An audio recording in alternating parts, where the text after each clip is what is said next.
थोड़ी देर में आराम करता हूँ।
दिया आपको बुला करके मुझे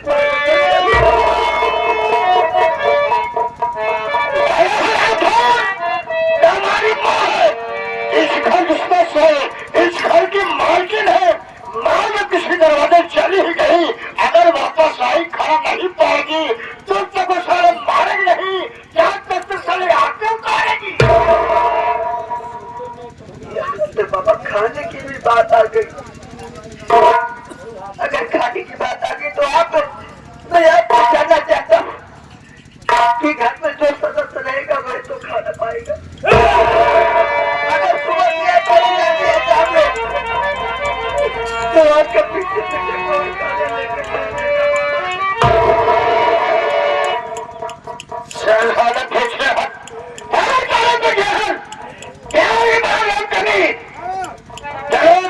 ये आरोप तुम्हारे घर रहने का भी नहीं है। मारने को ही किया, कल हो सकता है तुम्हें जान से मार दे। अरे तुम्हें कहा था तो मतलब क्यों बचाने आऊंगा? देखो देश का देव लगा फांसी भरना और सारी कहानी खत्म करना। हाँ भैया ये बहुत सोचा है क्या भगवत जी गाना हमसे गाँव वाले सामने में चले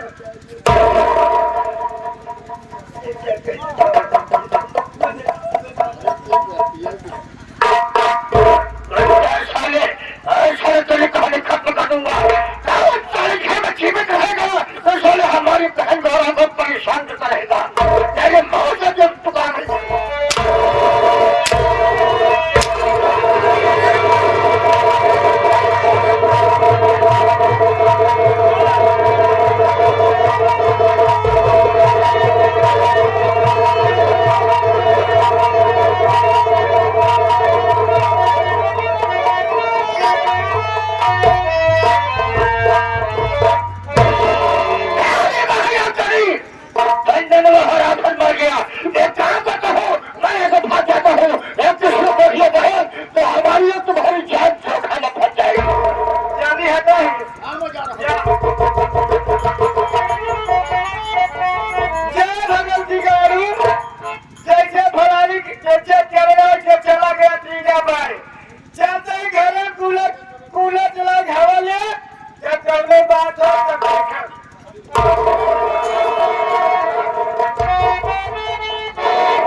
आज एक हफ्ते के बाद शहर से वापस कर लौटा हूँ अपने घर पर। लेकिन घर पर आने के बाद देख रहा हूँ कि न ही मेरे भाई का कोई पता और न ही मेरी बीबी का कोई पता है। सब कहाँ चले गए? मैं इस बार शहर गया, शहर में मेरा दिल नहीं लग रहा था। मुझे मेरे भाई की याद आ रही थी, बीवी की याद आ रही थी। इसीलिए मैं शहर से वापस अपने घर पर आ गया। हमारे बच्चों का कोई पता नहीं। मैं जानता हूँ घर के अंदर हो सकता है किसी काम में सभी लोग व्यस्त हों। मैं जब तक अपने बच्चों को देख नहीं लूंगा तब तक मेरे दिल में तसल्ली नहीं होगी। मालिक तेरा ही सहारा है ऊपर वाले, तेरा ही सहारा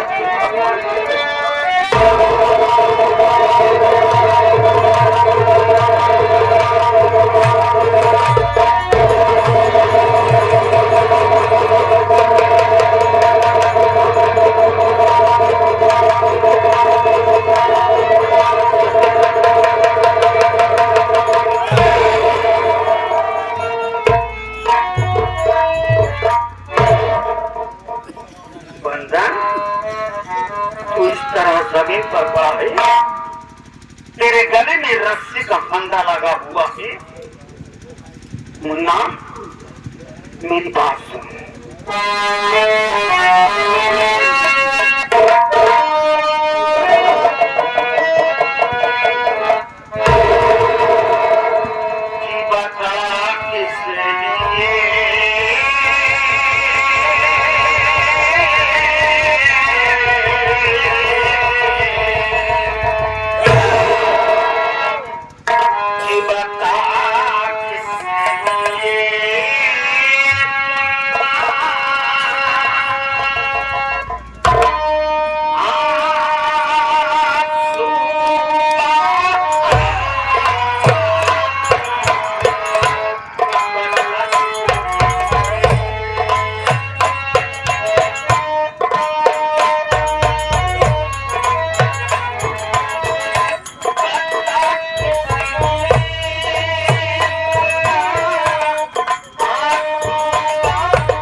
बारा अगर मैं बेटी की गला पता बदल लेता भैया तो दोनों मुझे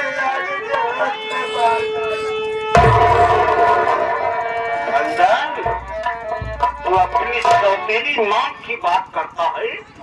आज उसने अपने भाई को बुला करके तेरे जान लेने की कोशिश किया।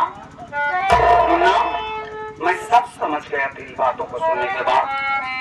मैं जानता हूँ कि आज एक सौतेली माई हम दोनों भाइयों के पीछे लग गई है मुन्ना।